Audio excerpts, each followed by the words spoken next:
Братья и сестры, не распространяйте информацию, которую запускают ахматовцы и ФСБ.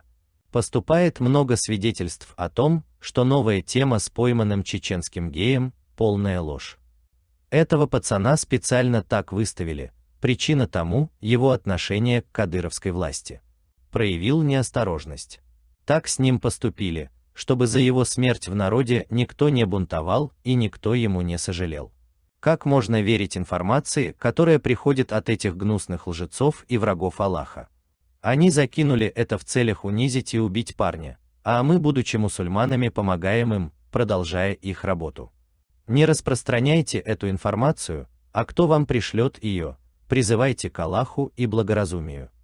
Аллах говорит в Коране: يا أيها الذين آمنوا إن جاءكم فاسق بنبأ فتبينوا أن تصيبوا قوما بجهالة فتصبحوا على ما فعلتم نادمين. Как известно, кадыровцы являются в высшей степени нечестивцами, поэтому их свидетельство не принимается в шариате.